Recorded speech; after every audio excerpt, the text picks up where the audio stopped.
Então, gente, vimos no vídeo anterior o sigilo quanto à correspondência escrita e a correspondência telegráfica, que eu até comentei com vocês que são jovens nem conhecem bem, nunca lidaram com correspondência telegráfica, com telegrama, e eu até disse no vídeo anterior que a gente fazia isso pelo correio.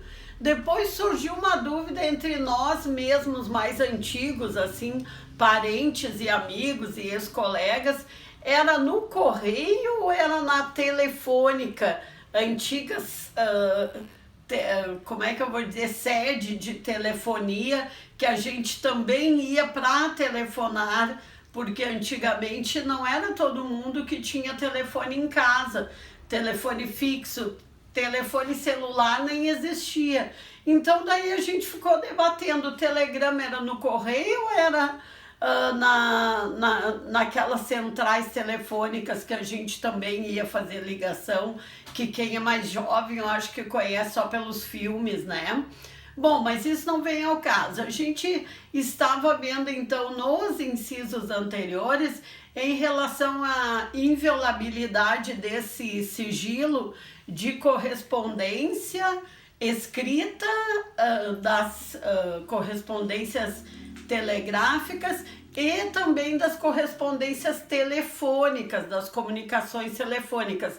Só que nós vimos que em relação às comunicações telefônicas, existe essa inviolabilidade, salvo se, ou exceto se, por ordem judicial, esse sigilo seja quebrado em virtude de investigação criminal e naturalmente ou posteriormente instrução para o processo penal. Então a gente viu no vídeo anterior esse inciso e o inciso também que diz respeito ao exercício de profissão, de ofício, de trabalho, que a gente tem essa liberdade dentro do país para exercer a profissão, o trabalho ou o ofício que a gente escolher. Claro, respeitando também as exigências de cada profissão, né? Para exercer a profissão de médico tem que ser formado em medicina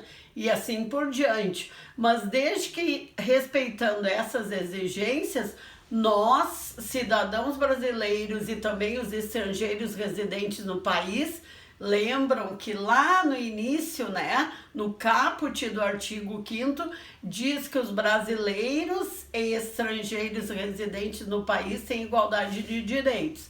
Então, todos os incisos que a gente está vendo diz respeito também aos estrangeiros residentes no país. E hoje, antes de a gente comentar os incisos, no vídeo passado, quando a gente falava em sigilo de correspondência, eu disse para vocês que eu ia dar um exemplo muito interessante em relação a isso. Eu gosto de ficar dando exemplos práticos da vida, do dia a dia, porque daí é mais fácil gravar.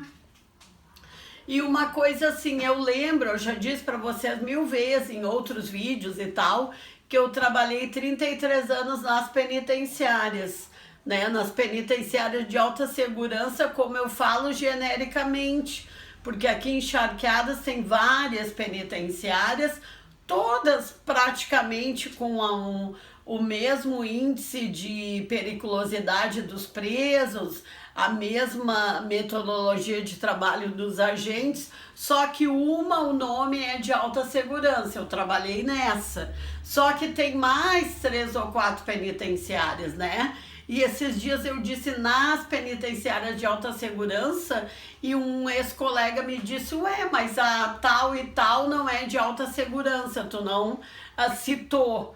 E daí eu quero dizer para vocês aqui que o nome é de alta segurança, mas as outras de Charqueadas tem quase que o mesmo perfil de apenado recolhido e a mesma metodologia de trabalho por parte da segurança pública. Então, para mim, todas são mais ou menos iguais, né? E eu trabalhei em todas daqui. Mas, voltando, eu ia dar um exemplo para vocês, então, que até é relativo a esse meu trabalho na segurança pública. Eu lembro que quando eu ingressei na segurança pública, em 79, quando eu tinha 21 anos, toda a correspondência escrita, toda ela, que vinha, hoje a gente pensa, mas que absurdo, meu Deus, que vinha de fora para os apenados, toda ela era aberta. Aí, numa aberta, até então, a gente pode pensar, claro, tá sendo aberta porque pode ir droga ali dentro do envelope, sei lá o quê. Mas, além de ser aberta, ela era lida, palavra a palavra, pela atividade de segurança. Né? Hoje a gente pensa, meu Deus, primeiro que quase não existe mais carta assim, né, escrita, né? Só, claro, quando as pessoas estão recolhidas, como num presídio, ainda vem carta escrita, mas não na mesma quantidade, porque infelizmente até os presos têm celular dentro da cela, né? Eu digo infelizmente porque muitos deles usam para continuar o crime. Se usassem única e especificamente para falar com os seus familiares, né, seria o ideal. E talvez nem fosse proibido, mas boa parte dos apenados usa para dar continuidade ao crime. Então, né, também não é possível isso. Mas voltando às correspondências escritas, claro que naquele tempo vocês devem estar pensando, sim, mas a professora está falando nos incisos do artigo 5º da Constituição de 1988 e a professora acabou de dizer que ingressou no serviço público em 1979. Sim, mas mesmo depois do advento da Constituição, a gente ainda ficou um bom tempo abrindo as correspondências, era uma regra de segurança, vendo se não tinha nada assim, né, de suspeito dentro, e ainda lendo coisa por coisa, frase por frase daquela correspondência. Claro, tudo era em nome da segurança pública, mas eu digo que não existia uma ordem judicial para abertura de cada uma daquelas correspondências, porque eram milhares de correspondências, né? É só para a gente ver que a lei às vezes anda mais devagar, ou até a colocação em prática da lei anda mais devagar que o próprio costume, né? Mas vamos voltar. Então era esse exemplo que eu queria dar para vocês. Se nós formos chamar assim do ponto de vista jurídico, seria a violação da correspondência, né? A gente não costuma dizer violação da correspondência porque se fazia por segurança das penitenciárias. Mas querendo ou não, né, se a gente for olhar a letra fria da lei, era uma violação de correspondência, né? Porque tudo bem que eu dei o exemplo quando eu ingressei em 79, mas a Constituição de 1988, a gente seguiu ainda algum tempo fazendo isso. E eu acredito que por segurança, eu não sei, eu que estou dizendo, porque já sou aposentada, mas eu acredito que ainda por segurança, excepcionalmente, uma ou outra correspondência seja aberta, né? Acredito. Mas vamos continuar. Agora vamos para o artigo 14 e o artigo 15. No artigo 14 também fala em informação, como falava nos incisos anteriores, só que essa informação é nesse inciso é específica ao exercício profissional. Por que é em relação ao exercício profissional? Porque diz aqui, é assegurado a todos o acesso à informação e resguardado o sigilo da fonte quando necessário ao exercício profissional. Então, por que eu comecei pelo fim? Porque aqui na regra geral diz que é assegurado a todos qualquer tipo de informação, mas tem que ser resguardado o sigilo profissional. Então, o sigilo profissional é protegido dentro do direito brasileiro. Então, se tem acesso, se tem direito a acesso a qualquer informação, tanto que existe o habeas data, né? Que é uma espécie de habeas corpus, só que para documentos. Aí o habeas data, né? Do tipo, eu vou em alguma repartição pública e não querem me dar tal informação que não tenha nenhum tipo aqui de exercício profissional envolvido, o que eu faço, entre aspas, para soltar aquela informação, para que aquela informação chegue até a mim? Eu tenho que me utilizar do habeas data, né? Por quê? Porque é assegurado a todos, indistintamente, o acesso à informação, só ressalvando o sigilo da fonte quando necessário ao exercício profissional, ok? E aqui, eu sabia que eu tinha mais uma coisa para dizer para vocês. E aqui, talvez quem esteja estudando bastante a doutrina do direito constitucional, não esteja ficando só na letra da lei, vocês devem ter visto que na doutrina comenta aqui que há um impasse, que há divergências, resguardado o sigilo da fonte. Então, como assim? Então, eu posso obter a informação, só que eu não posso dizer quem me deu a informação? Uns dizem isso. E outros dizem não, é quando necessário é o exercício profissional.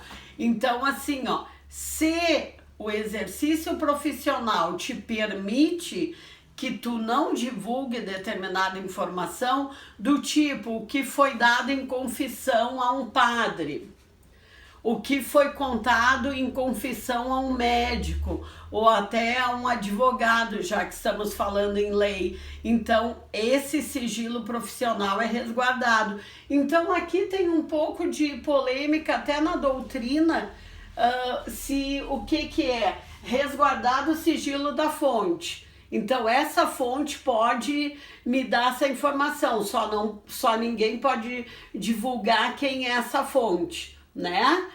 Por exemplo, o médico me deu essa informação, só que eu não posso dizer que médico foi.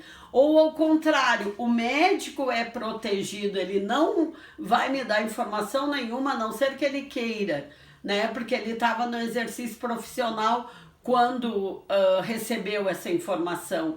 Então aqui tem um pouco de polêmica. Quem já leu a doutrina, ainda que rapidamente, pôde observar essas observações, é redundante, né? Pôde observar esses comentários dentro da doutrina. E aqui no inciso 15, é livre a locomoção no território nacional em tempos de paz. Então, é aquele direito de ir e vir em todo o território nacional no tempo de paz. Por que diz aqui no tempo de paz? Porque, claro, se fosse em caso de alguma, digamos assim, guerra ou revolução, talvez fosse necessário que se limitasse esse ir e vir em todo o território nacional, essa locomoção. E agora, de certa forma, era uma guerra, né? Mas era uma guerra contra o vírus, o coronavírus. Nós tivemos, até certo ponto, essa nossa locomoção limitada.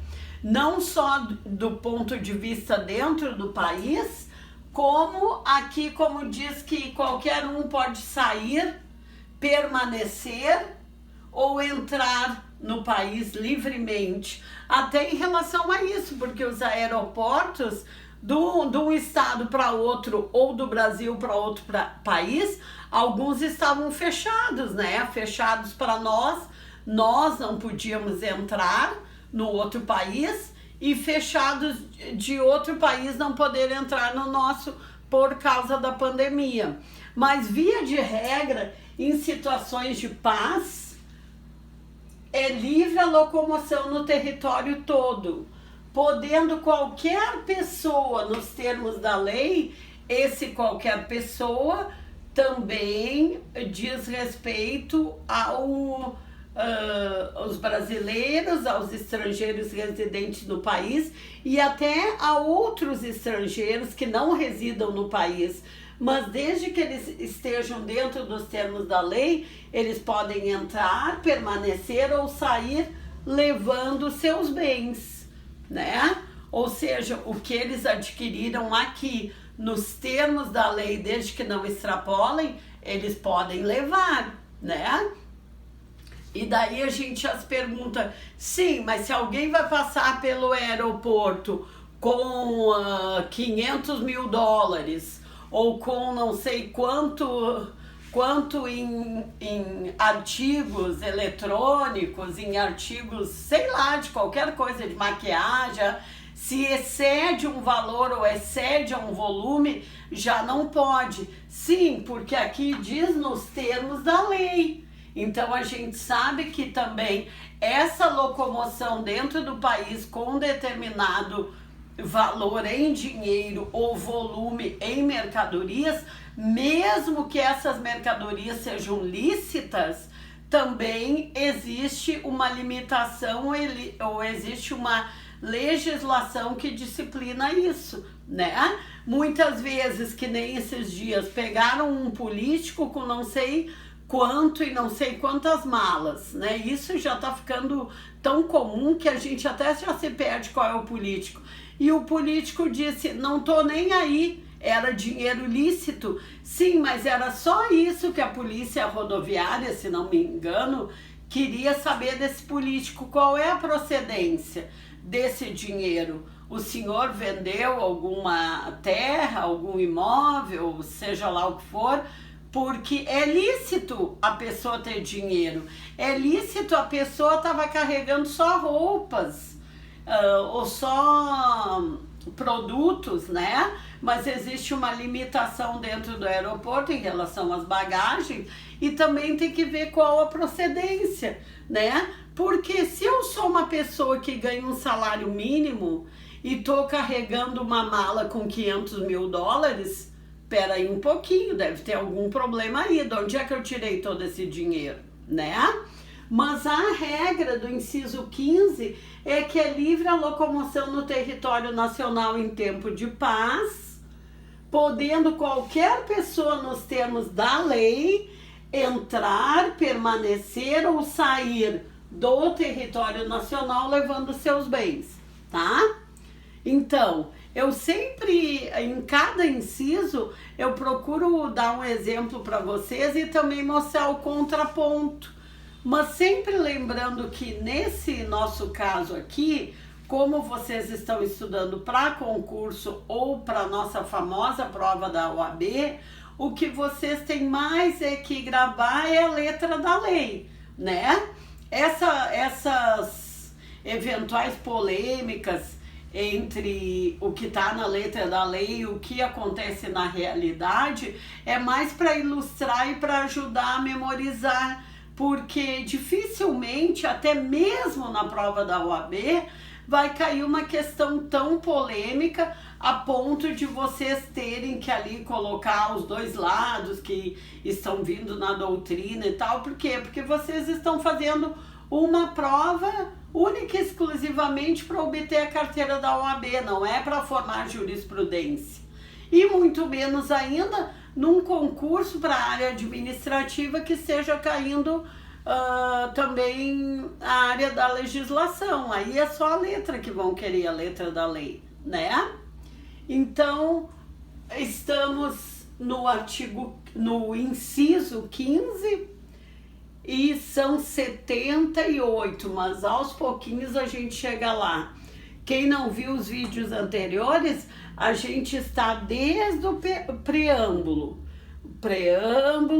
depois vimos o artigo 1º, 2º, 3º e 4º, que está lá no título 1, e agora estamos vendo o artigo 5º, que está no título 2, no capítulo 1, tá?